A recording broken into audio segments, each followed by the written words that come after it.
વડોદરા સંસ્કારી નગરીમાં ફતેગંજ વિસ્તારમાં આવેલ પીપળેશ્વર મહાદેવ મંદિર ખાતેથી નવનાથ મહાદેવના દર્શન માટે ગત વર્ષની જેમ આ વર્ષે પણ મોટી સંખ્યામાં શ્રાવણના પવિત્ર અવસરે સાયકલ મારફતે યાત્રાનો પ્રારંભ કરવામાં આવ્યો હતો।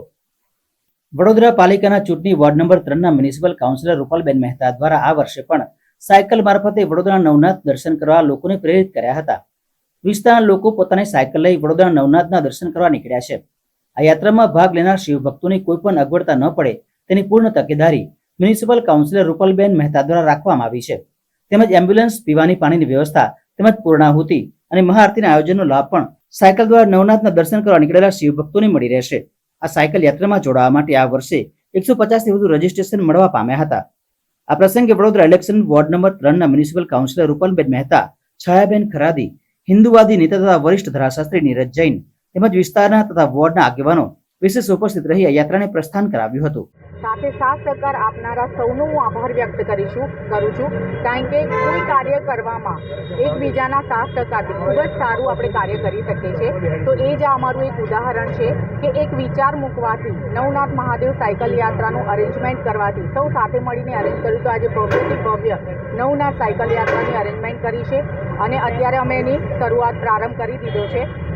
150+ રજીસ્ટ્રેશન આવેલાને આપ જોઈ શકો છો કે એ જ રીતે ખૂબ જ મોટી સંખ્યામાં સૌ ભક્તો, ભાવિ ભક્તો વડોદરા નગરીના જોડાયા છે। સુવિધામાં વર્લ્ડ વિઝાર્ડ હોસ્પિટલ તરફથી ખૂબ જ સારી એમ્બ્યુલન્સની વ્યવસ્થા છે, નાસ્તા પાણીની વ્યવસ્થા છે, જમવાની વ્યવસ્થા છે અને સાથે સરપ્રાઈઝ અમારા બધા જ નવનાથ સાયકલ યાત્રીઓ માટે અમે એક સરપ્રાઈઝ ગિફ્ટ રાખી છે એ અમે મોટનાથ મહાદેવ પૂર્ણાહુતિમાં અમે એ લોકોને આપી। એમાં ત્યાંના યુવક મંડળો દ્વારા નક્કી કર્યા મુજબ 2100 લોકોને દીવો આપીશું અને એ લોકો મહાઆરતી કરશે, સામૂહિક મહાઆરતી। એટલે મહાદેવની સામૂહિક ભક્તિ અને જીવને શિવ તરફ લઈ જવાની સામૂહિક ભક્તિ મહાદેવની શ્રાવણ મહિનાના છેલ્લા દિવસે એ કરવાનો અમારો પ્રયોજન છે।